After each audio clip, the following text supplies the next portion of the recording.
I'm here, motherfuckers.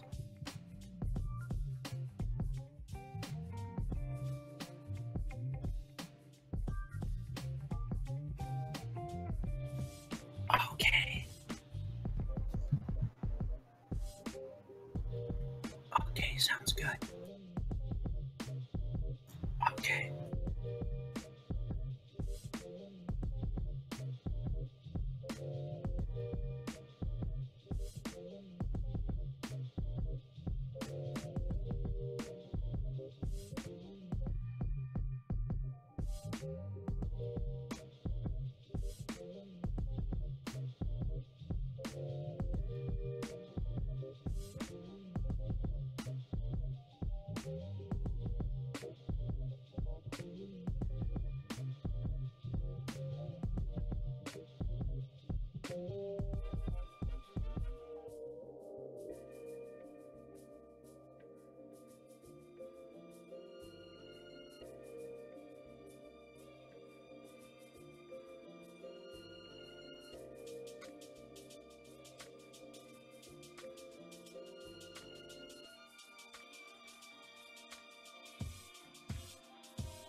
What's up, guys? How you doing? How you guys doing today? We're live now. Welcome to the Sweet Spot Podcast. We got some beautiful music playing in the background, which is about to get muted right now if I can find it. There we go. There we go. How's everyone doing today? Hopefully you guys can hear me, and hopefully everything's all good with y'all. Welcome yet again. We have Reed here with us, and we have Mark here with us. Ziggy's probably sleeping. He's really tired today, so he'll probably not be joining us, but that's fine. We got part of the main crew here, so I'm just gonna pull out my chat here real quick so I can see, what's everybody saying real quick. So, how you guys doing today? Reed and Mark, you guys there?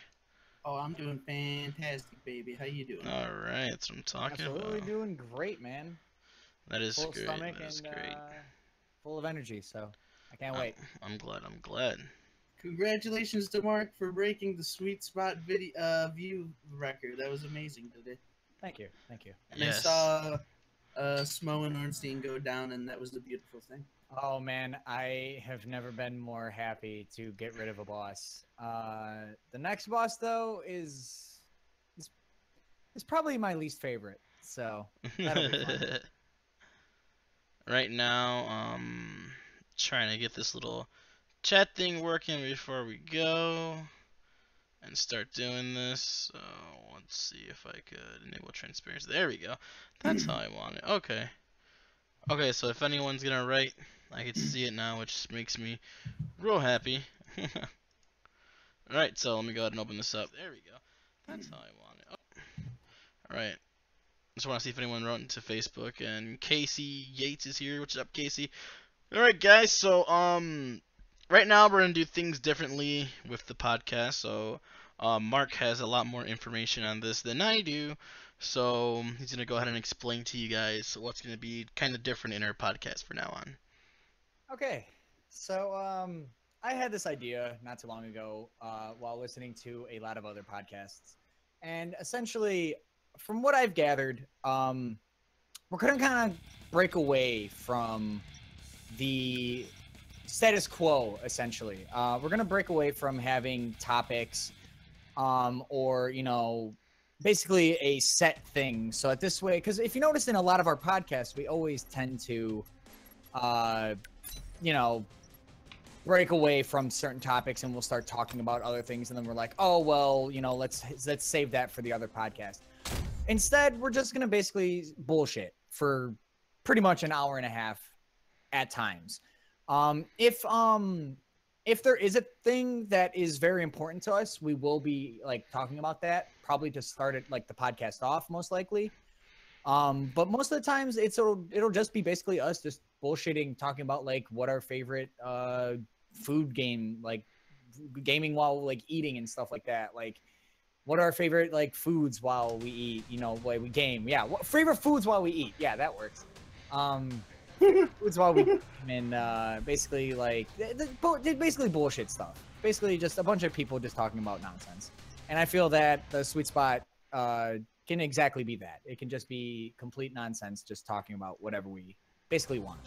So basically, yeah, that's how I see podcasts going in the future, because most podcasts people just really listen to. So and if you do watch, obviously we're gonna have a gameplay showing. But if you're just listening, well then here you go. Like this is basically a bunch of guys talking about complete nonsense. So.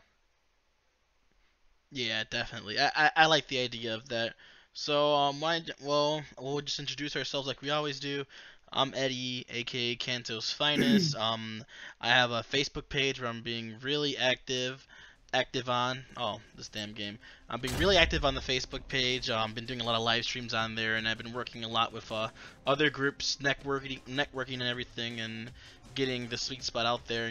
It's really fun doing that. So if you guys want to follow me and see what I do, just go look up Kanto's Finest on Facebook, and you'll be able to see my page. It's just, you can't miss it. It's just a dude holding a Switch, and he looks really happy. Yep, and I am Reed, and I'm Reed. That's it. No, I'm known as Reedimus. I'm not very active on my personal Twitch lately because I've kind of been spending most of my time doing stuff for TSS and other responsibilities, but hopefully that changes soon. I just finished up with my Conquer playthrough. Oh no, I'm sorry. I have to finish my Conquer playthrough next week. Boy, there's one more level. It's going to take me probably like an hour to do it, so it's not too bad. And then I'll start my Half-Life 2 playthrough, which I'm very excited for. It's my favorite game. And yeah, that's pretty much me. Okay, so I guess that makes me. Hey guys, I'm Mark, or Random Recon, depending on what you guys want to call me, or Mork. I get Mork a lot lately. But yeah, as you saw today, I do Sweet Spot streams every Tuesday, and lately I've been playing a lot of Dark Souls. I've been playing a lot of Bloodborne on my PS4, and I've been playing some other games that I won't be naming because they're secret, and I want to like surprise people that I've been playing like certain things. So expect really fun things on Sweet Spot very soon from me. But yeah, currently I'm doing a no armor run in Dark Souls 1. I might be continuing that in Dark Souls 2 and 3, but I haven't really made my decision yet. But if that happens, you guys will be the first to know. And I also have a Twitch, my own Twitch, which is Random Recon as well. I've been doing a lot of 3DS games. I've been doing Miitopia. I've been doing Pokemon Moon, and I've been doing a lot of Animal Crossing lately. So if you're into that, consider giving me a follow on there. And later tonight, after the podcast, I'm probably going to be playing some Sonic Mania. So if you guys want to do that, you guys can do that. If not, Definitely. I completely understand. But yeah, that's me. All right, so let's get into it. We got some people already talking to us. We got someone on Twitch saying, reveal your secrets, and I guess he's talking to you. His name's the Master of Destiny. I don't know if you know him. Pretty much. All right, so Nydia says, I like surprises, and Casey already coming up with a question saying, has anyone tried out Sonic Mania yet? I know, Casey, you have tried out your Sonic Mania, and he loves the game. So have any of us, I haven't tried Sonic Mania, but I was watching people live stream it, and it looks great. I've been watching myself. I've been watching a lot of other people play Sonic Mania. I've only been watching a little bit of it because I don't want to like spoil myself. But from the things that I've been like watching, very short clips on, it's looking like it's probably going to be one of my favorite Sonic games I've ever played. And this is coming from a guy who basically only played like Sonic 1 and Sonic Adventure and all the 3D games, basically. So I'm a Sonic noob. So it's gonna be really fun playing Sonic Mania. It's gonna be really fun. Hopefully I like it. So I haven't gotten the chance to play yet because I don't have a console, and I believe it comes out next week or in the next 2 weeks for PC. 2 weeks. 2 weeks. Okay, so yeah. So I'll be looking forward to that. I will. How much is it? Is it a full $20? $20. And it's actually if you get it on Steam right now, it is actually 10% off. So it's like $17.99. Oh, that's really not bad at all, actually. Okay, yeah, I'll, if possible, be forking over the money for that. It looks really exciting. I haven't enjoyed a Sonic game since the 2D Sonic ones. Like, I enjoyed certain elements of Sonic Adventure 2, like certain parts that were fun, and then certain parts were just complete trash. Utter trash. Yeah, complete and utter trash. My friend is way more into Sonic than I am, and he tries to convince me that these games are like fantastic and all the lore, the comics. He watches reads the comics, watches the shows, and I'm just like, okay, no, I'm not that into it. But I love the 2D Sonics, to be honest with you. And I haven't seen much gameplay. I've seen a little bit, but kind of like Mark, I haven't wanted to spoil too much of it for myself. But when GameSpot, IGN, and Donkey all agree on something, then you know it's probably a good game. Well, to be fair, I think Donkey was a little biased because it's a 2D Sonic game, and the last 2D Sonic game was Sonic 4, and I think it came out in 2 parts, if I'm not mistaken. Right. And those are fun games. I think I played part 1, maybe. I'm not 100% sure. I think I only played it. I never beat it. But I know that he's kind of biased towards games.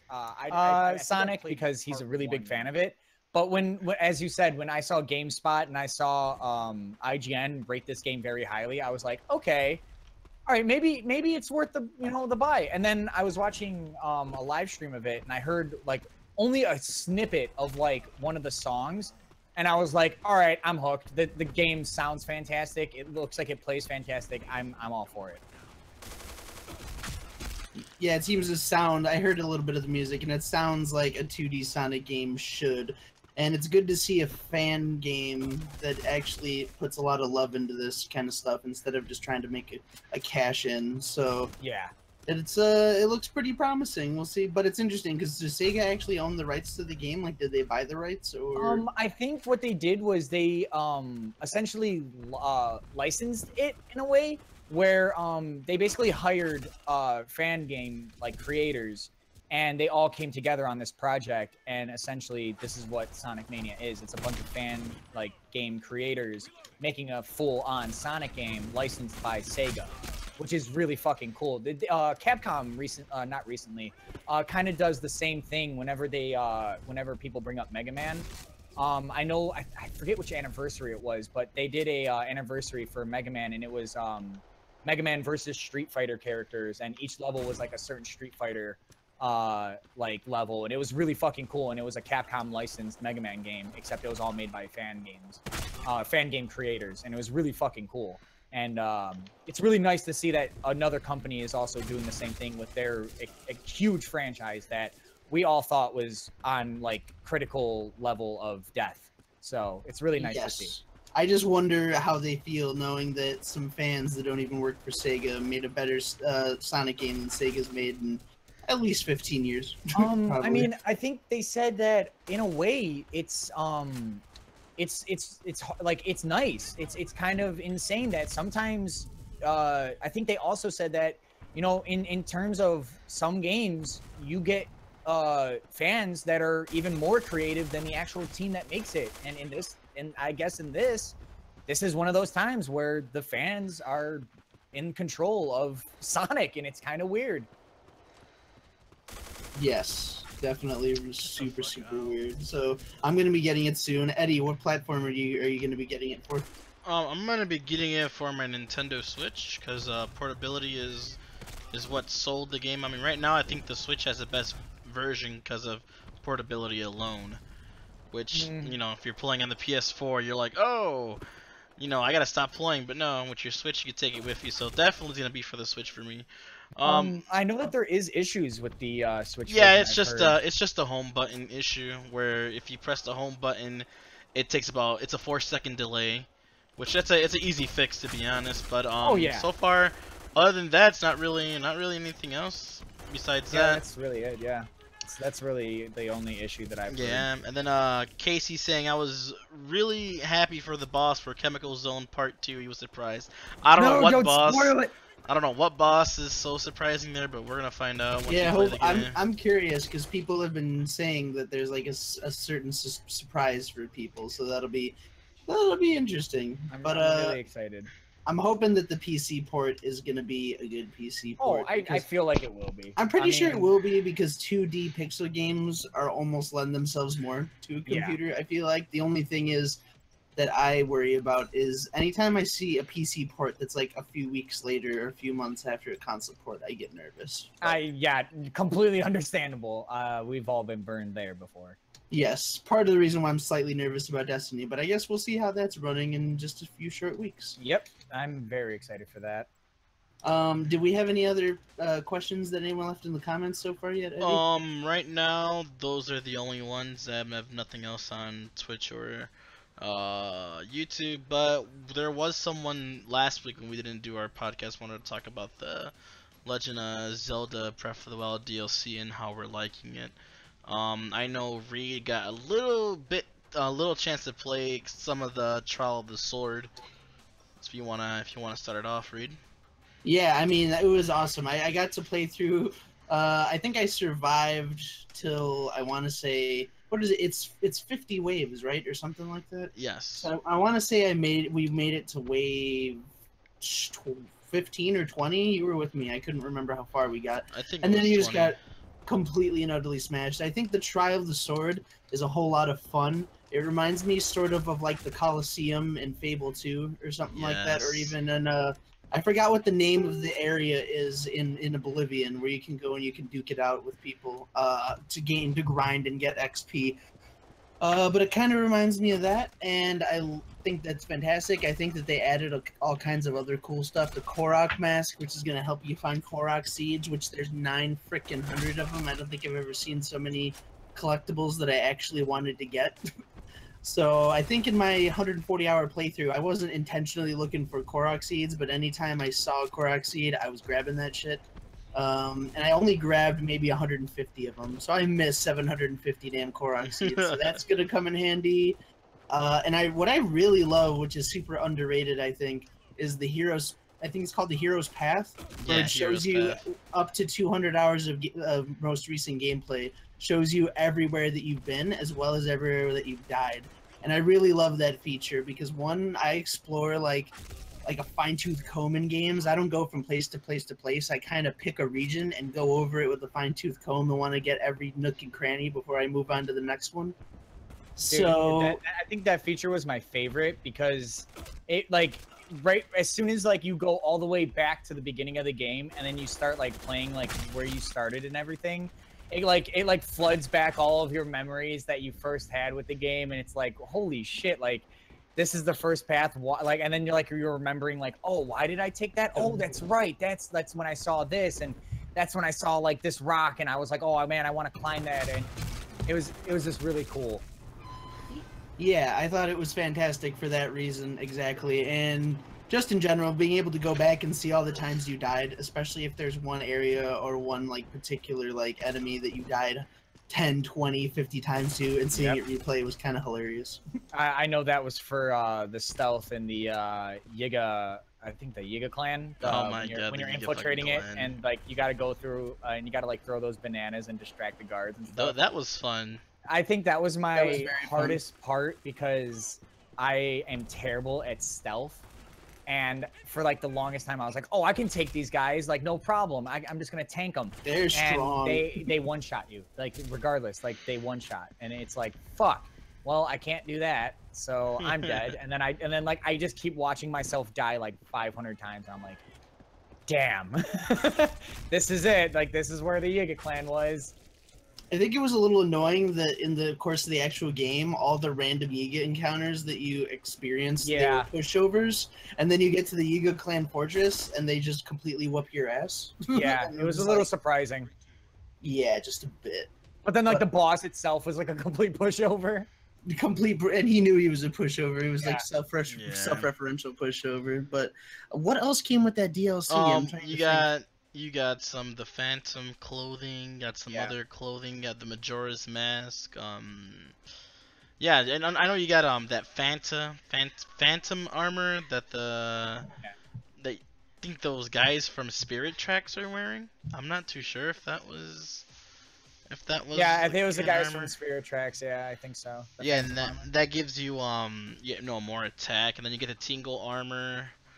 Oh, Tingle armor is my favorite. You can have Tingle. And the teleportation rune, which is really handy. You can teleport really anywhere, fucking helpful. Anywhere where you want. And damn, I really don't know.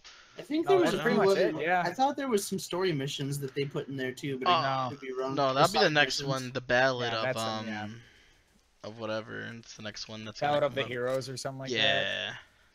I mean, overall, pretty satisfying, especially considering the entire... I don't know how much they priced it individually. The entire season pass was $20, right? Yeah, I bought it at launch. That's like, normally, I hate season passes, but for considering what you get and how cheap it really is, I think it's totally worth it. Especially if we're going to get... It used to be commonplace that expansion packs and DLC packs had extra story missions, and now I'd say maybe 10% of them are extra story missions because usually it's just added shit for the multiplayer they should have put in there from the beginning. Fuck. Yeah, I agree pretty with much. You. Yeah, we're still waiting on that GTA 5 single player DLC. Oh my god, that's never gonna come. I love that there's a page that has been counting ever since the last update that Rockstar gave for the single player update or the single player DLC. And it's like, is the single player DLC for GTA 5 out yet?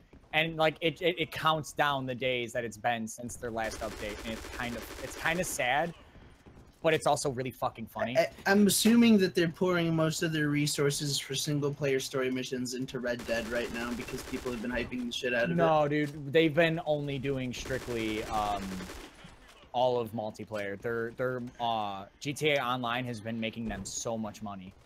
Hell yeah, buying those shark cards and everything. I can't believe that people put so much money into it. It's a little ridiculous. It's kind of crazy.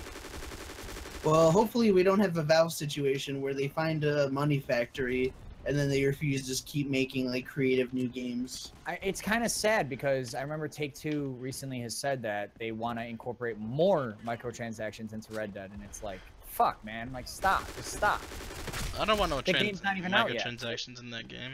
Like if it's purely all cosmetic, I'm kind of okay with it, but still, like, let's see. I see less room for cosmetics in Red Dead because of the setting it limits you. Like, you can't have like a 420 blaze it like skin on your revolver, and you know I mean? Absolutely not. But like, that would be hilarious. I assume it would be the same way where you can buy certain like outfits for your character and stuff like that, and like customize like your horse like saddles and stuff. Remember like that. when you unlocked outfits for Red Dead Redemption with fucking challenges? I think that they're still gonna have that. I think they're still gonna have that. I'm guessing. but I feel that they're just gonna have a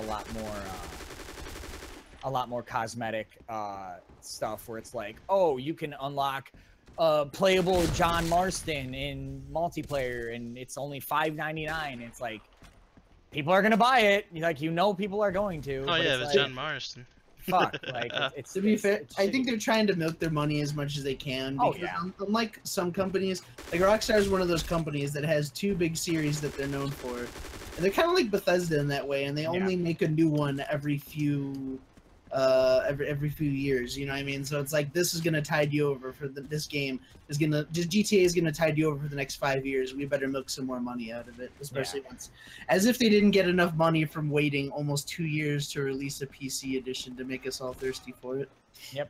Or just rebuy it, because I bought the game 3 times at this point, and it's a little ridiculous. Yeah. 3 times.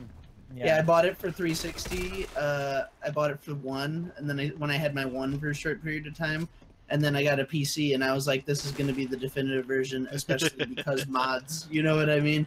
But then I was like, why didn't I just wait till I had a PC? But whatever. I'm still waiting for them to announce Red Dead on PC.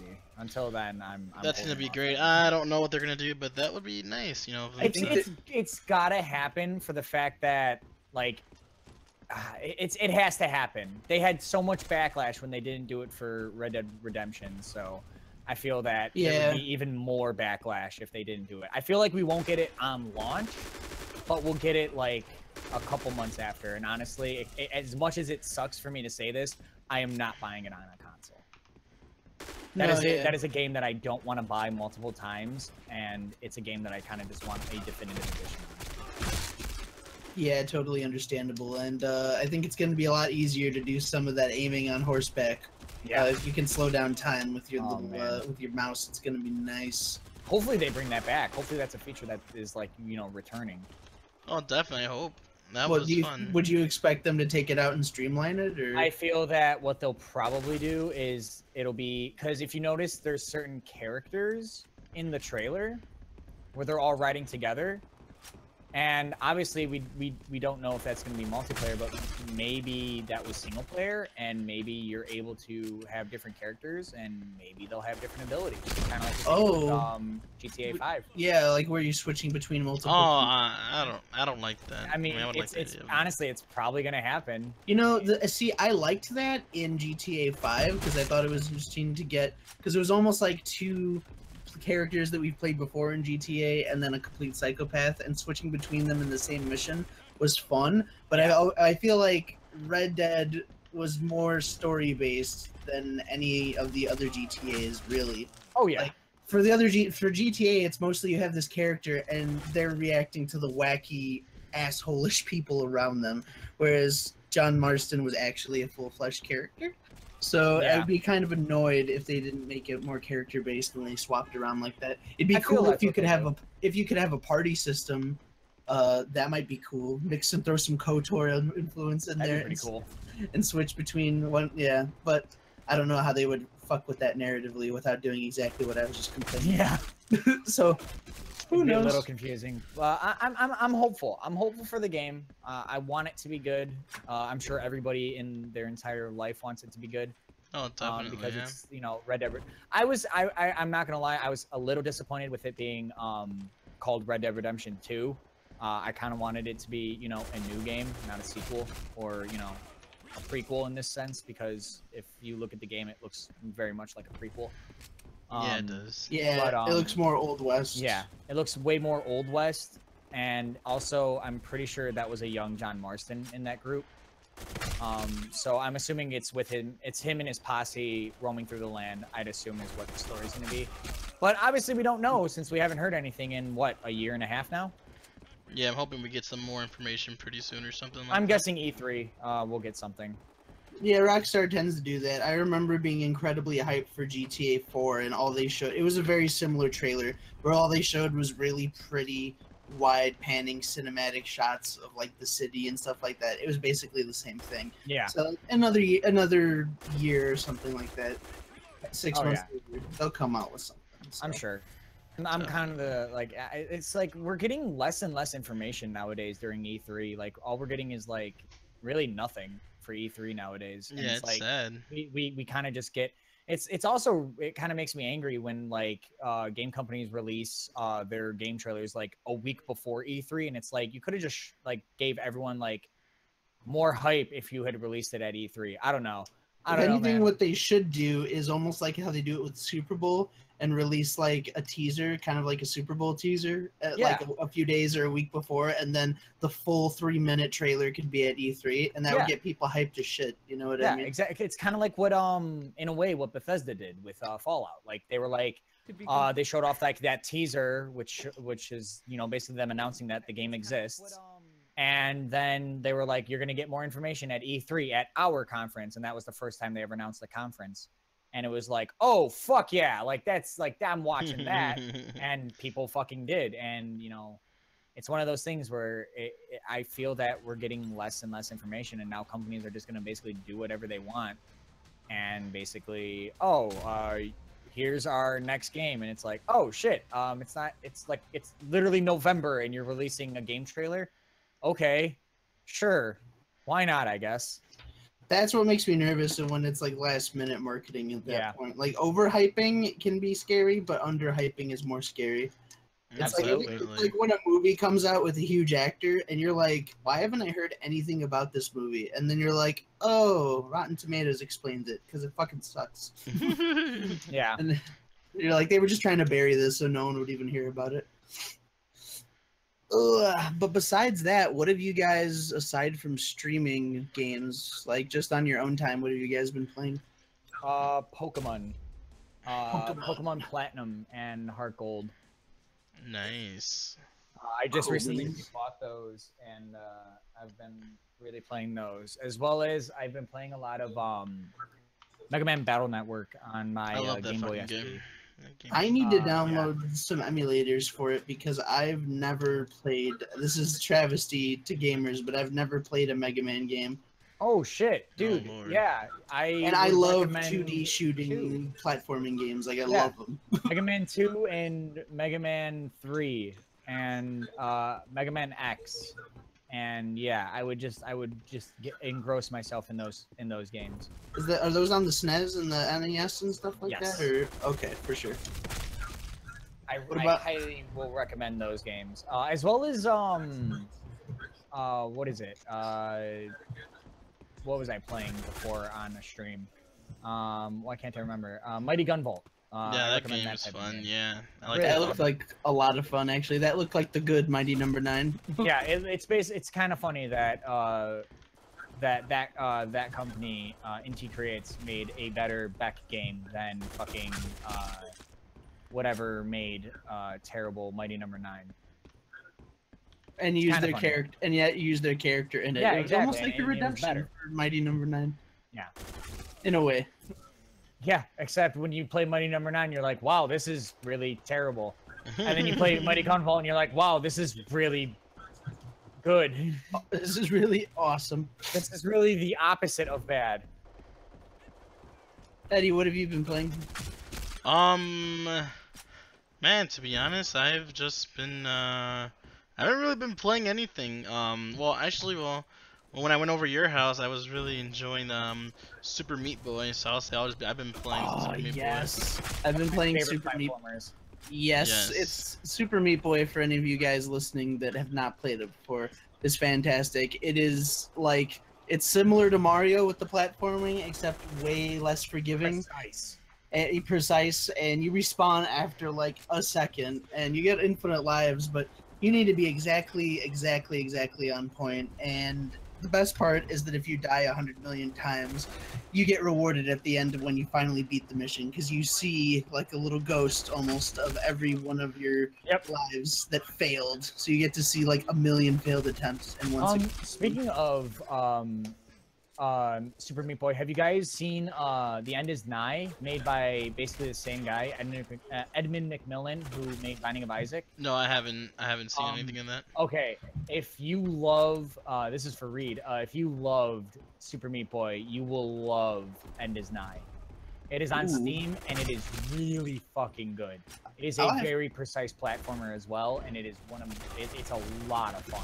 I'll have to check that out. I've been meaning to check out The Binding of Isaac because everyone says it's great. And to be honest, I didn't know that it was the same person as Super Meat Boy, but now that I think about the character art, it's exactly the same. Yep. I was like looking at it and I was like, what game does this Binding of Isaac remind me of? Yep, Super Meat Boy all the way. Yep.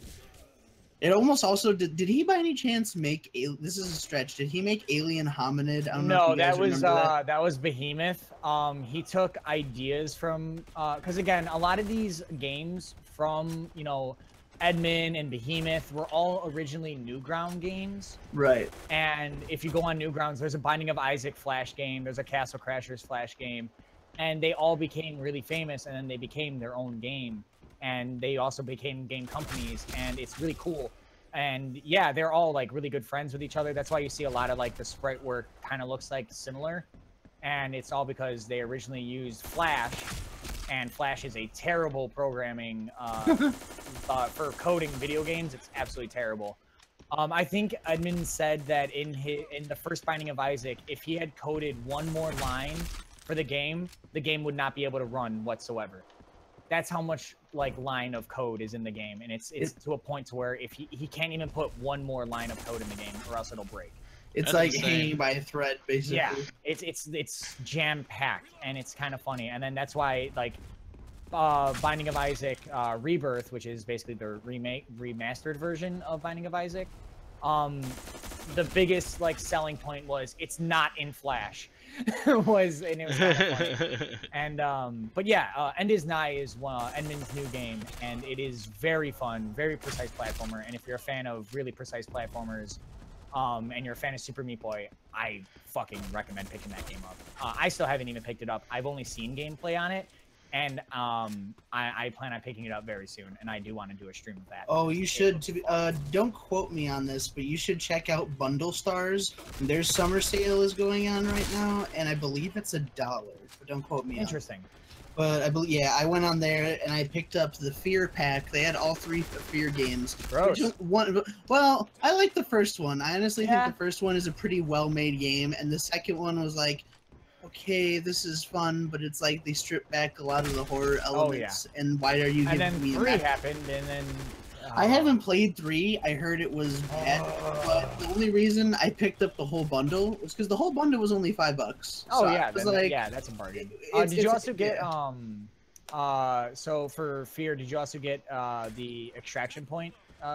Yes, all 3 games came with all the expansions, which is another reason. Nice. The base game on Steam for the original Fear was $10. Yeah, and that's the one I really love. But I was like, it's half the price, and I get everything, so fuck it, you know. I remember during the Steam, I think it was winter sale. All Fears were like all really low price. I think the first Fear was like $1. Yes. And I was like, yep, picking that up. And then I picked up Fear 2, and then I picked up Fear 3. And then like 2 Octobers ago, I did a Halloween esque themed stream, and I played all through Fear 1 and its DLCs, and it was absolutely fantastic. So it was one of my favorites. I never got the chance to play the Fear 1 DLC, so I'm really excited for it. If you loved Fear 1 and played through it, you're gonna love the DLC for Fear. That was actually a game that made me want to get into PC gaming, and I didn't. Really? I was too young at the time, but that was one of the first games, because when it first came out, it was a PC exclusive. Yep. And I found out about it because Rooster Teeth did the Panic series, which is super underrated. Like, I love Red vs. Blue, but Panic's is fucking comedy gold, and I don't know why more people don't. There's only 4 episodes, it's probably why. But, man, I saw it, and I was like, this game looks crazy. And then I saw footage, and at the time, the graphics and the slow-mo shooting was awesome. It was insane.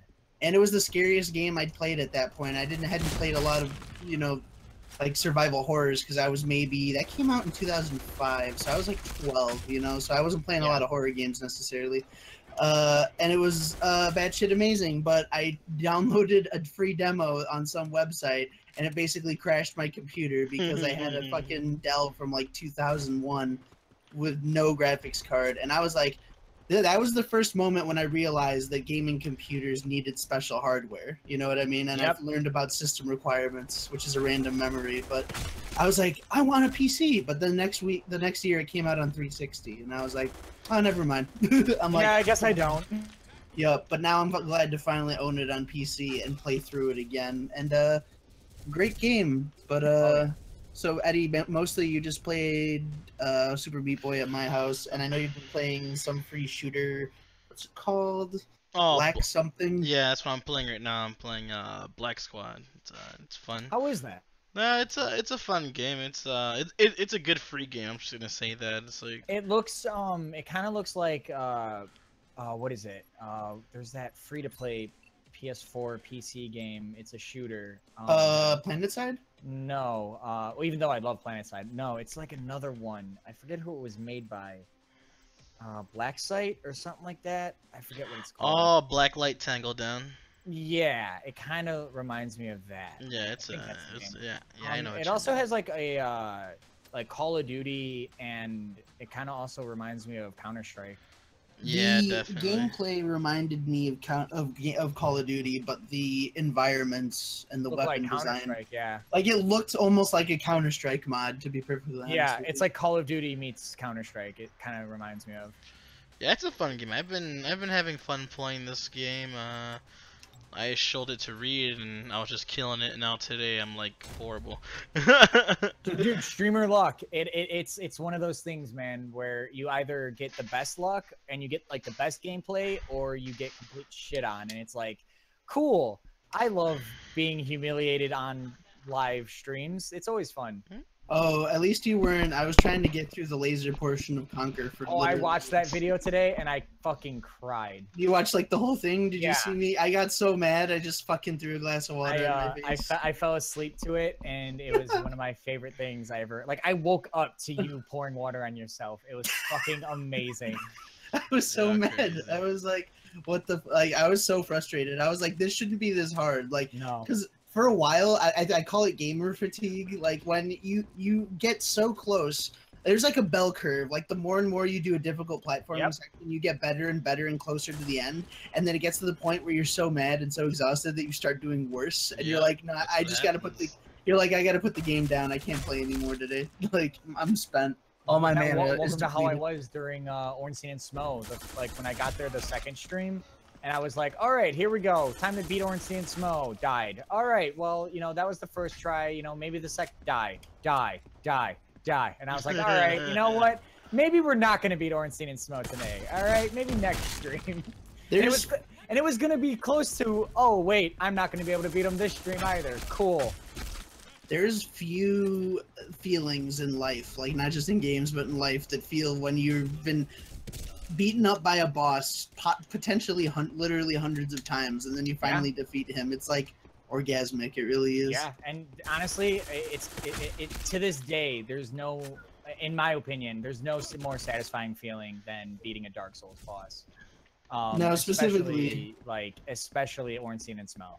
Like, there's no more satisfying feeling, because like that fight is a true testament to your gaming patience, because you're basically fighting two really overpowered bosses at the same time. and whichever one you kill first hands his power to the other one. Yes, pretty much, and it's pretty. It's a lot of not funness. In my off time, I actually have been playing. Right now, I'm playing the original Super Mario Bros. Because I still haven't fully beaten it because I suck. Yeah. Yeah. But in my off time, mostly I've been playing Hollow Knight, and that game is How fucking... is Hollow Knight? Because I just downloaded it not too long ago on Steam, and I'm currently awaiting me beating a certain other game on my stream, and I'm eventually going to get to it. But how is that game? Do you enjoy Metroidvanias?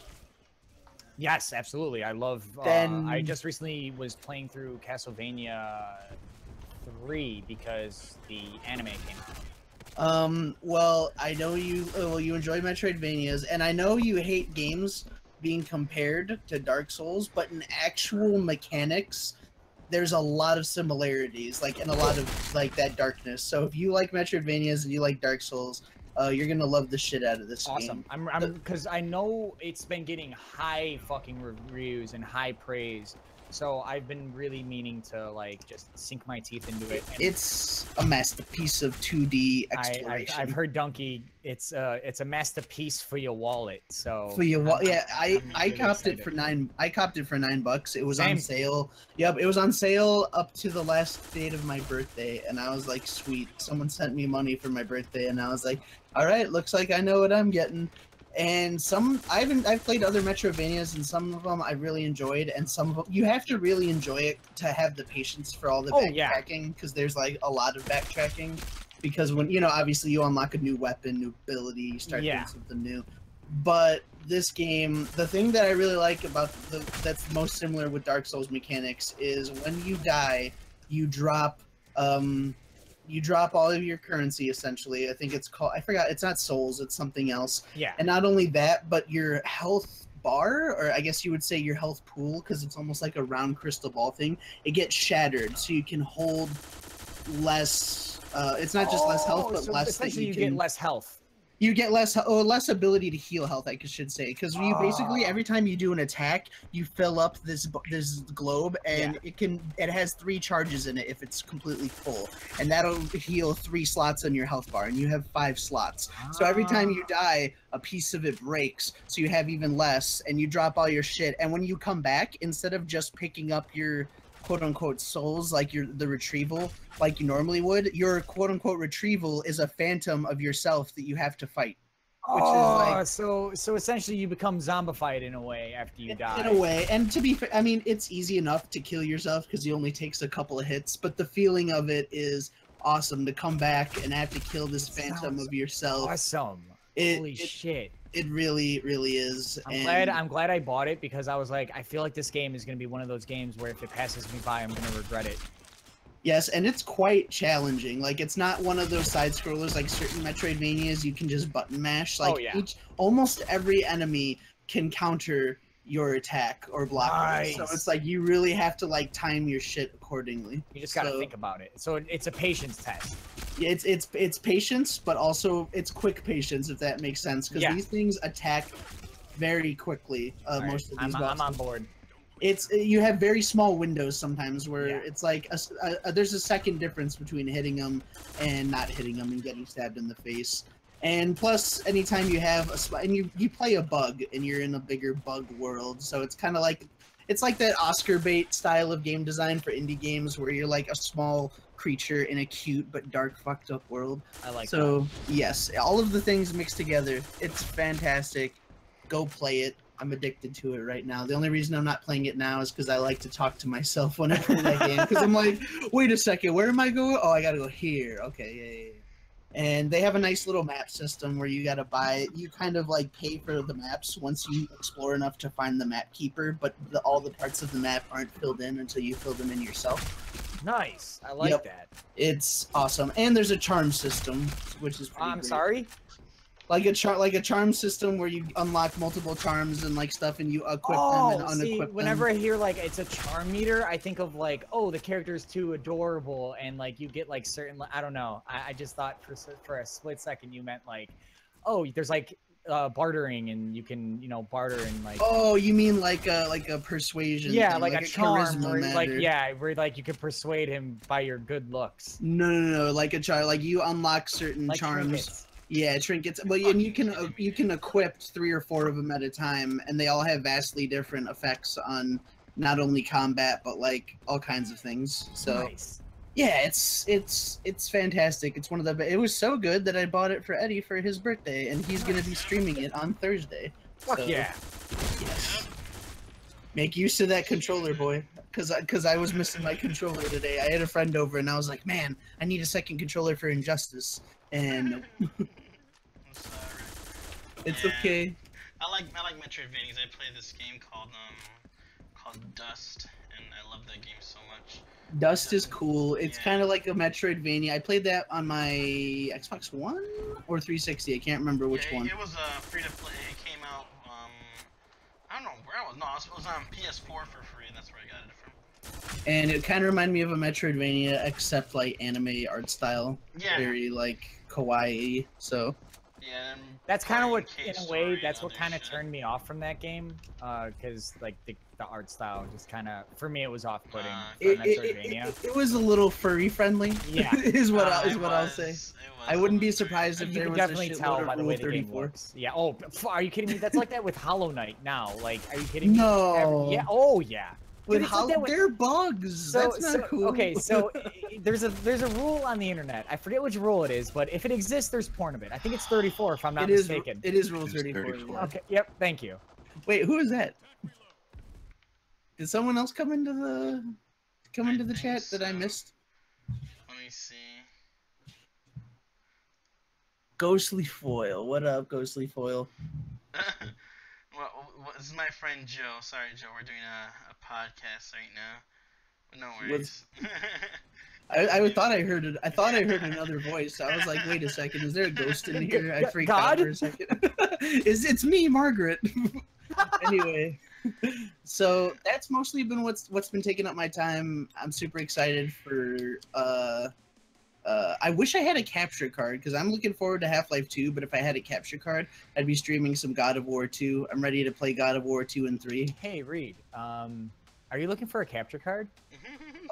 What do you know? I mean, just by coincidence, Mark. Yes, indeed, I am looking for a capture. What a coincidence, because I just so happen to have a capture card. Would you Dude. like said capture card? I mean, how much you asking for? Let's see. How does free 99? Holy fuck, are you serious? Yeah, I don't care. Dude, I'm super down. Yeah, thank you. Because I plan on upgrading into a internal capture card, and the one that I currently have is nice. external. one So is you it? can have. I'm super down, man. I'm excited. Thank you so much. I mean, I would pay you for it if you wanted me to, but No, it's all good. Yeah, it's the Elgato HD 60, and Nice. that's the I plan on same one that getting the, Eddie's got, I think. HD. Yeah, I get the HD 60 Pro, which is the internal one. So. Nice. Elgato's been kind of Dude. nailing it lately with streamer friendly everything. Yeah, I like And, Elgatos. I'm all for really, it, man, really, because I really like have some PS3 games that I really want to stream. I want to stream God of War 2 and 3, or at least one of them. Shit, I got another one. I wouldn't mind replaying through The Last of Us to stream that. That'd be pretty good. Or any of the You Metal Gear should. Solid games. You should do Last of Us, because Oh, who the fuck likes that game? That game's gross. The Last of the game, yeah, that's like the worst reviewed game of all time. It's totally not like a breakthrough in video game narrative or anything like that. Is it bad that I actually legitimately don't like that game?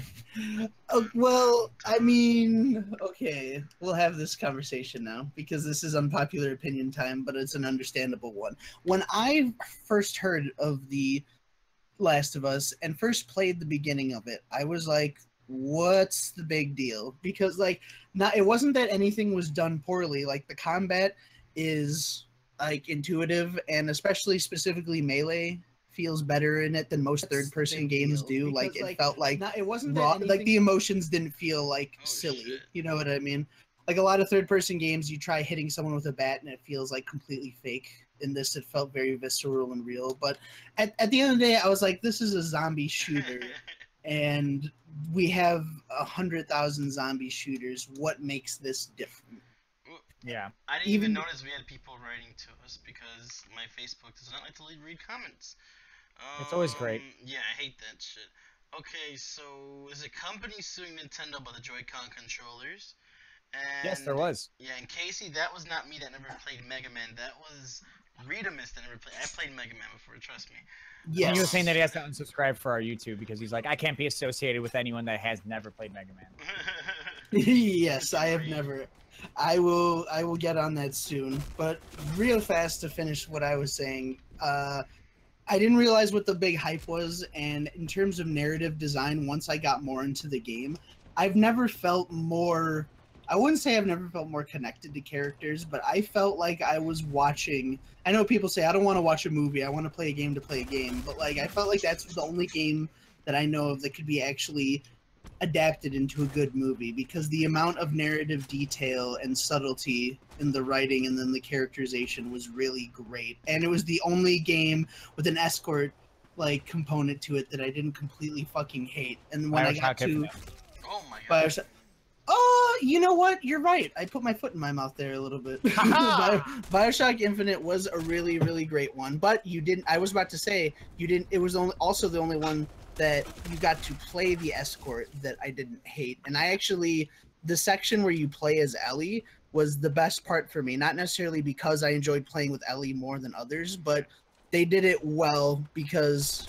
No spoilers or anything, minor spoilers. Some bad shit happens 3/4 of the way through the game, and it goes through every season. And when you get to her chapter in the winter time, the amount of time they've taken to develop her before putting her in your face, and also the fact that her weapons are much more limited and like less ammo to conserve, it makes you feel like she's a badass, but you're also in a girl that's out of her element a little bit, considering all that's going on around her. The point is, the gameplay itself, I'd give it like a 7 or an 8. Like, I enjoyed playing the game. It didn't have a lot of problems for me, but nothing like groundbreaking. It's you know, it's typical. But the story put it over the edge for me, and I would put it probably as, if we're talking story-wise, I'd put it as a 10 solely. So I'd probably even it out and say it's a 9 for me. Well, I've never beaten the game. I only played through the first story thing, so I don't really know how I feel about the game. Maybe I'll stream it. Who knows? But I don't have the game for that. One of these days when I'm not playing my PS3 shit, because I'll be looking forward to streaming it now that I'm gonna have a capture card. Thanks, Marky. Yeah, But I'll loan it to you if you want to play it. Did you finish the game by any chance, Mark? No. Yes, absolutely. And you just like overall were just like meh? I was very much meh. For me, the story, it's people were making it out to be the be-all end-all of story, with story-oriented single-player like games, and for me, it's been done before, and it's you know, the whole like, oh, this girl is the salvation to this whole problem. Children of men. Yeah, it's been done before, and it's in a way has been done better. So I was kind of going into that like, oh, okay, well, this is what the story is, and then like you meet a certain amount of characters, and I don't know, Joel just I couldn't get attached to him. I couldn't get attached to most of the characters. The beginning of the game is very sad. I will say that. Oh, God. I was like, wow, that's how they're gonna start off the game. Okay. I've never cried in the first 10 minutes. And it's not easy to make me cry. I'm not ashamed to say I cried like a bitch. And I was like, at least you could say this game got me to give a shit about a character in 10 minutes that most games couldn't in 10 hours. I will say, you I do must care. be cold-hearted then, because I didn't cry for shit. I was like, okay, I'm Yeah, so bad. like I was like I didn't cry or anything, but I was like, damn, like that's how they're gonna start off the game. Okay, well I guess that's how we're gonna start it off. And like then like you it's like you replace a character with pretty much the exact same character, and it's like then you kind of take that weight off, and you're like, and in a way you kind of forget about the entire opening of the game. Yeah. Because it kind of makes you forget, like, oh, okay, well, that just happened, but like, it all gets sorted out in the end, pretty much. And then the combat was just, like, the entire gameplay was, in my opinion, a very basic version of Uncharted. Yeah, very. It was a very minor, like I don't want to say dumbed down version, because there was a better crafting system. But it was just a very bland version of Uncharted, and for gameplay wise, what's it called? The crafting was really fun. I did enjoy that. That was really cool. But most of the time it was just kind of chugging on through, and it's like I can't wait to see the next cutscene. And in a way, it was like you're just kind of playing just to get through to watch the next cutscene. Yeah. And to me, they should have just made it like if Naughty Dog was to make a CG movie, I feel like The Last of Us could have been it. Instead of it having to have gameplay, they could have just made that a CG movie and would have made millions off of it. But yeah, I feel that the game was not as good as most people made it out to be. It's a solid game. I'll give it an 8. You know, it's not a terrible game.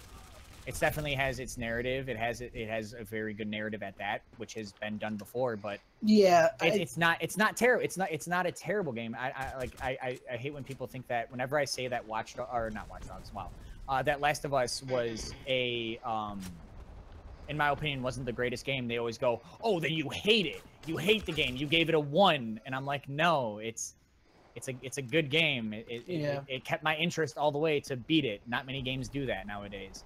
And it's for that alone, like I give the game an 8. Like it kept my drive to beat the game. Most games don't do that. Like it's hard for a game to capture my attention long enough to see the credits. And that game was one of the games. I don't like that they're milking the franchise. That's another thing. Yeah, I mean, I'm looking forward to play 2 because I enjoyed 1 so much, but I think that game would have been fine with just 1. Yeah, but absolutely. I should expect it though, because if a game is super acclaimed and has a huge following and it came out after 2010, it's gonna have at least 3 of them. Yeah. I mean? I also don't think that the game deserved the quote unquote remaster, which they even labeled it as a remaster. They could have just said like definitive edition, which I would have been more fine with. Yeah, it was basically the same graphics, but at 60 frames. Yeah, so like, they just upped it. They just upscaled it, and it was like, it didn't warrant, a remaster. They could have waited a little bit longer. Essentially, they could have done the whole Kingdom Hearts route and waited like a couple years, and then released another part, and then did another one, and that would have been fine. But I don't know. It's a good game. If you haven't played it, I recommend it.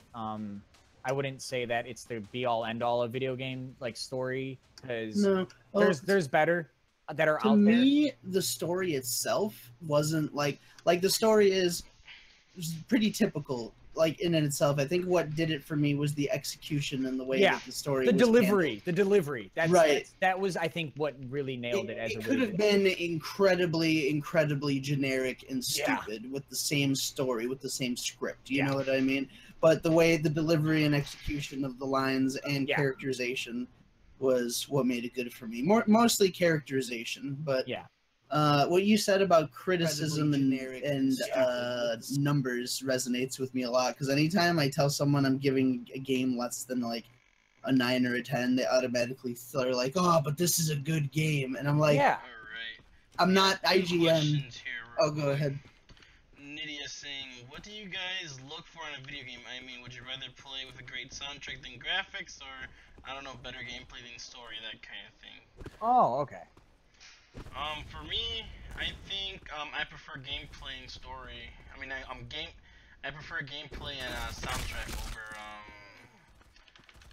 over graphics. You take those nice 2D games, for example, like Sonic Mania, and just, it's beautiful.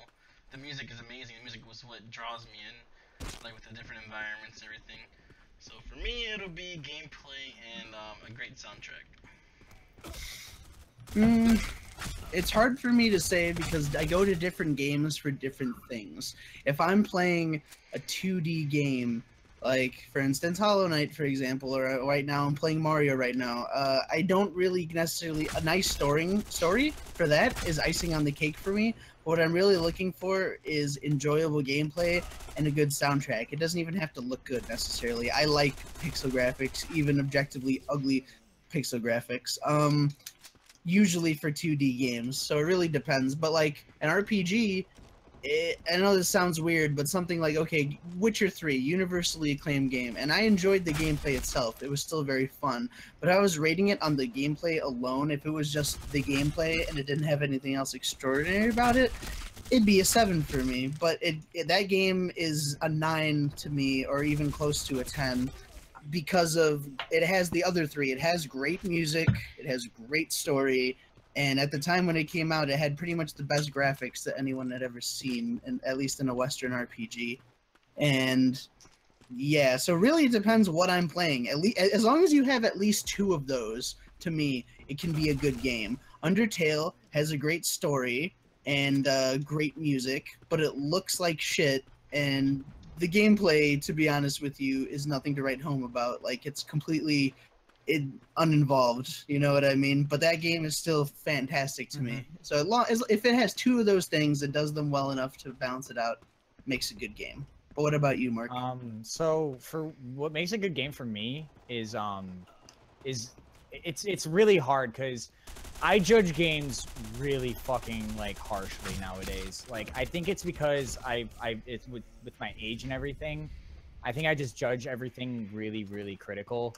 And it's like nowadays with all these like games coming out and you know indie games being like on a rise and there's just so much coming out. I judge games really critically, and I don't really care about other people's reviews for games nowadays. But if like a lot of people are saying that this game is really good, then I'll obviously see like what the whole like fuss is. I'll watch gameplay and stuff like that. But what makes a good game for me is a game that can challenge me, but isn't right off the bat challenging per se. And you'll obviously like, you know, people go, well, fucking Dark Souls, dude, like that challenges you right off the bat. The beginning is pretty easy. Not really. It's not easy right off the bat per se. It pushes you. It makes you like, you know, oh, okay, so this is what you do. Oh, okay, it's trial and error essentially. I like games that obviously can kick my ass and they're not afraid to. I hate hand holding in video games a lot. I hate when a game looks like it's, you know, what was that game that was for PS4 that was basically a movie and it was like 2 hours long and it was like, oh my god, it was like about... it was about werewolves in like London. The Order? The Order, yeah. The Trash. Order. When people were like, "Oh my god, this game's gonna be great," I looked at the game and I was like, "It already doesn't like. It looks good, but it doesn't look like it can hold like a candle to, you know, a Halo or even Call of Duty. Like, holy shit! Like, the Call of Duty story is probably even better than the Order. Like, I'm sorry, it's kind of like it's stuff like that where, I judge games based on you know how. Like mechanics as well. Mechanics are a huge thing for me. If a game's mechanics are fucking foobar, it's an instant uninstall. Like I'm just gonna uninstall it right away. Because I hate games with terrible controls.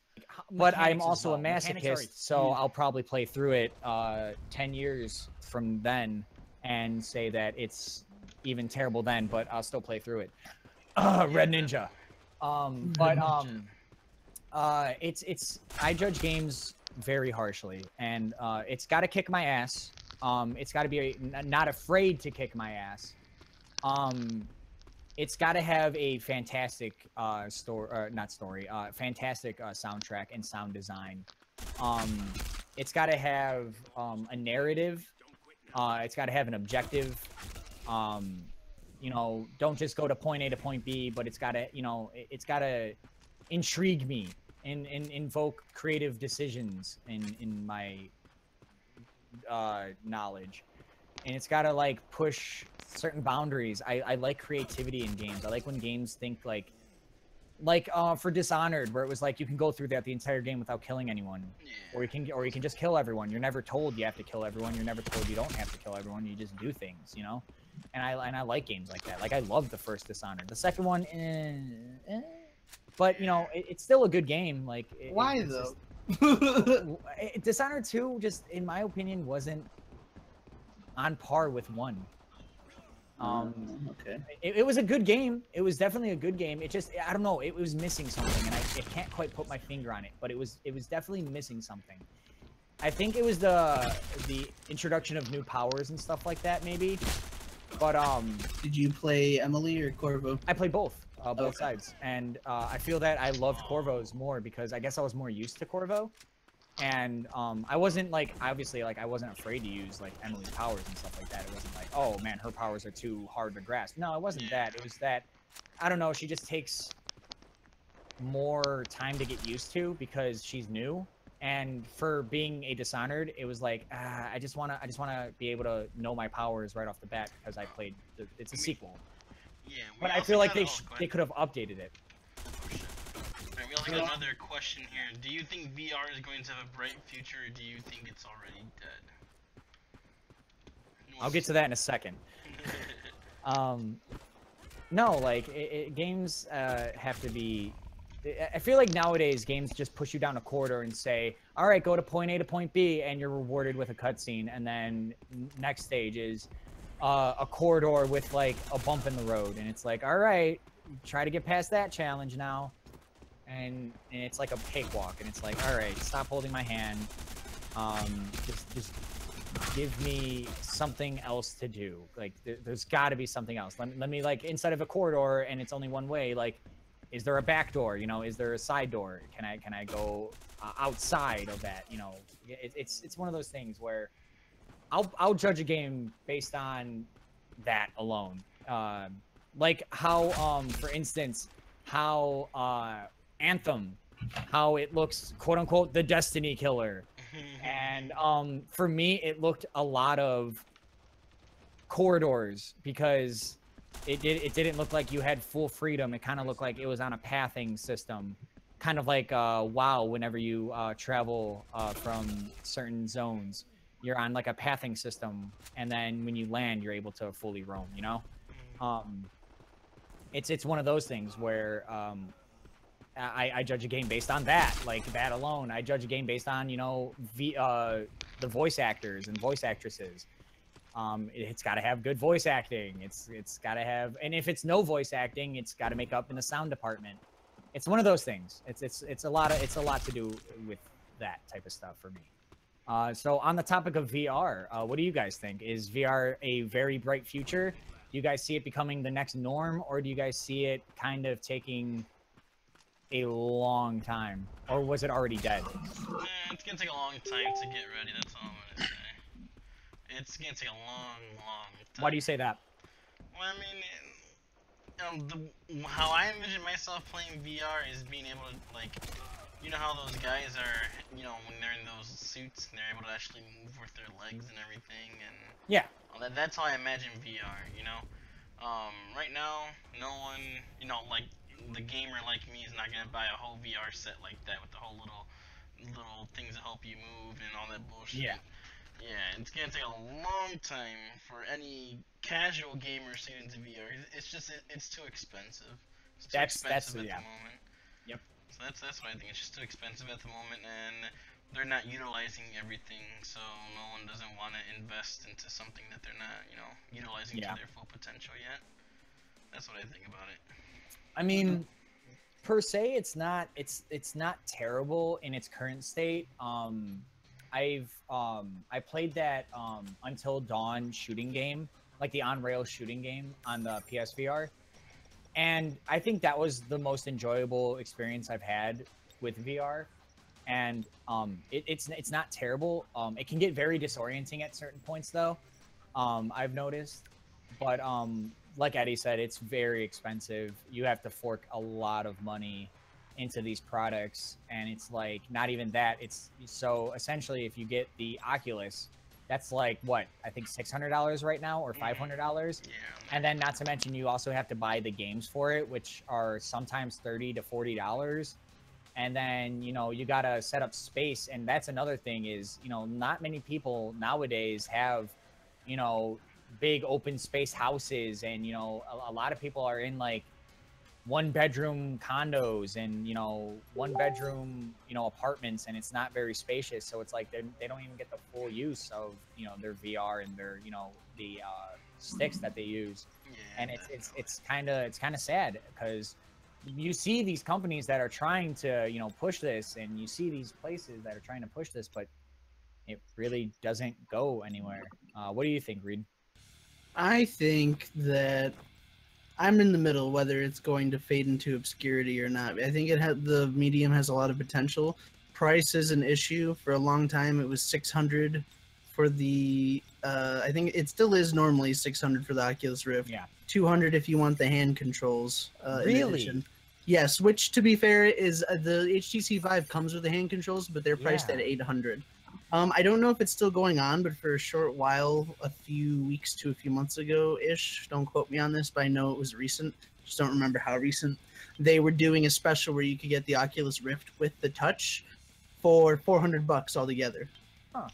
So I think which part of me is like happy because it's like, hey, that's a lot more affordable. But part of me is also like, this is too soon. It's not that cheap because the technology is that available now. It's that cheap because no one's fucking buying them and they realize it. You know what I mean? Like the fact that it dropped to almost half price, even if it was only a temporary sale, the fact that it was almost half price from all vendors leads me to believe that they're not selling these things like they thought they were going to. Like, surprise, surprise.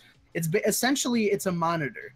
You know what I mean? At the end of the day, especially if you own a PC, it can't do anything on its own. So you're paying. It's a wearable monitor. It's a wearable monitor, and it's really cool, and it has, you know, the whole VR. It knows you're spatially aware and all that stuff. But for $800, it's a monitor, and you use it to play what are essentially right now, some of them are fun, but they're glorified tech demos.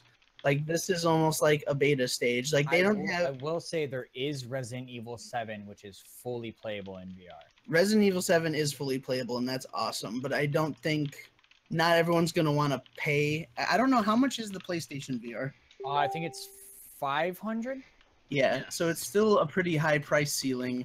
Not everyone is going to want to fork over $400 or $500 to play a game that they already own in VR that's decent, or to play a game that's exclusively VR that at the moment is a tech demo. I think what they need to do is, until A, the price comes down, and B, there's actual flagship games being released like exclusively on VR.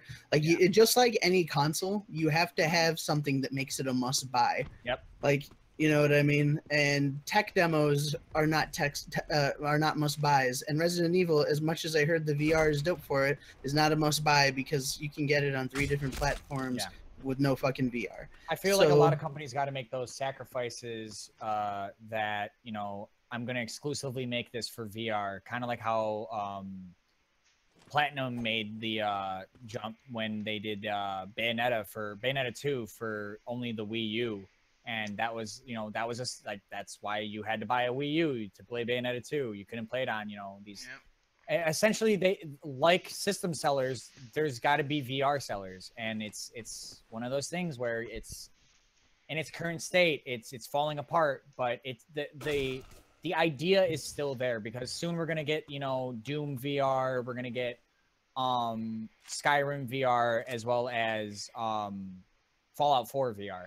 So those are all games that are going to be for VR, but aren't going to be really necessary, because obviously you can play it on PC, PS4, Xbox One, and you can play them without having VR restrictions. But, you know, I feel like it's a gimmick, but it's a gimmick that won't be dying soon. But it's also a gimmick that I personally want to get better. Oh yeah, same here. Oh no, I want to see it get better. I think it's really cool how far we've come with that, you know? The technology is amazing, and when they first came out, all I wanted was to have one, but they need, like you and I were saying, they need something that's going to make me want to buy it, because it's just $400 to $600 is too, honestly, even if it was like $200, like I'd probably pick one up, but is it going to be worth it to a lot of people? Probably not. And I know Palmer Luckey is no longer the CEO of Oculus, or CFO, whatever he was, but for a while he was talking about horrible stuff like making it so that VR isn't open source, basically, so that it's like there would be exclusives for Oculus, and that is like trying to kill the medium before it even gets the ball rolling. Like, you're already like very exclusive for Oculus Rift because you need a decent gaming PC to run the Oculus Rift, and it's expensive. And now you want to put another hurdle where certain games they won't be able to, like, if you start doing exclusives, then they'll, like, Valve would almost be forced to start doing exclusives for the HTC Vive. So then you're dividing your people even more. Like, do you actually want anyone to buy it? You know what I mean? The only way, and this isn't, I swear to God, this isn't the Fallout or Valve fanboy, not Fallout, I'm sorry. I always mix up Fallout and Half-Life because they're both nuclear terms. But this isn't the Half-Life fanboy in me. But honestly, with each Half-Life, they've innovated stuff, and I wouldn't be surprised if they weren't even going to bother considering working on Half-Life 3 until AAA fully VR games are viable from the go, and if they made it a viable only VR game, and it would be, I could see them having it being the first VR first-person shooter exclusive that's actually really good quality, and that would fucking sell units. You know what I mean? Like if the units were cheap enough by the time that it comes out, I think a Half-Life 3 coming out would sell a shitload of units. Just absolutely the hype. And that could be what breaks into the mainstream, just like Half-Life 1 did that for storytelling in first-person shooters, and Half-Life 2, there would be no Steam without Half-Life 2, because Steam was a steaming pile of shit when it first came out. I know I'm horrible, but Steam was a horrible, horrible program that we only downloaded to play that game. It was cancer for a while. It really was, but now we bit the bullet and we're happy for it. And now no PC gamer could really survive without Steam, if I'm being honest. Very true. So, yeah, fingers crossed for the advancement of VR. Any other questions? No, that's pretty much it. So far, we don't have that many questions. And also, we're actually kind of over our time right now. Awesome. Well, see, time flies when you're having fun. Doesn't it? And I kind of like this loose structure a little bit more, and it's more. We only gave the last 15 minutes for people to ask questions before. So in general, being able to take questions throughout and just kind of go off the cuff feels a lot more natural. I like it. Indeed. Hopefully we can get those like sound-based layouts that you were kind of showing me, Mark. Oh yeah, I'll get those said and done probably this week. Probably I'll finish them up on next week Monday. For sure, sounds good to me. Well, if that's it, I'm ready to sign off if you guys are. Yes, sir. Yep. Well, guys, this has been Eddie, aka Kanto's Finest. Like I said, look me up on Facebook, Kanto's Finest page. That's where I normally do my streaming stuff. I stream on Fridays and Saturdays, 5 p.m. to 7 p.m. Central Time, which is Mario Kart Fridays and Splatoon 2 Saturdays. And I'm Reedimus, and also known as Reed, and I what am I talking about right now? Oh yeah, sorry guys, brain fried here. You can catch me 5 o'clock to 8 o'clock. Sometimes I start a little earlier to get a little extra time in there on Mondays. Was for sure gonna be streaming Half-Life 2, but now I may or may not be saving it. If I can meet up with Mark and we can hang out and chill for a bit and possibly get that capture card, I might do some PlayStation 3 game. So who knows? We'll find out on Monday. So tune in, and hey, listen, if your computer's busted or you need a new computer, or you just like to pay someone to stick his hands in your ports and in your slots, if you know what I mean, you just go to Steel Systems and Repair on Facebook and let me know what's up. And I like to work on computers, and business has been slow lately, so hit me up. I guess that leaves me. Hey guys, yeah, I've been Mark. You can catch me live on the Sweet Spot at every Tuesday from noon Central Standard Time to 2 most of the time. Today I went a little bit longer. If the game is engrossing me, I will probably go longer. Yeah, you can catch me live every Tuesday from 12 to 2 Central Time. And you can catch me on my Twitch at Random Recon. And yeah, that's gonna be it for me. Nice. And alright, so we're done here.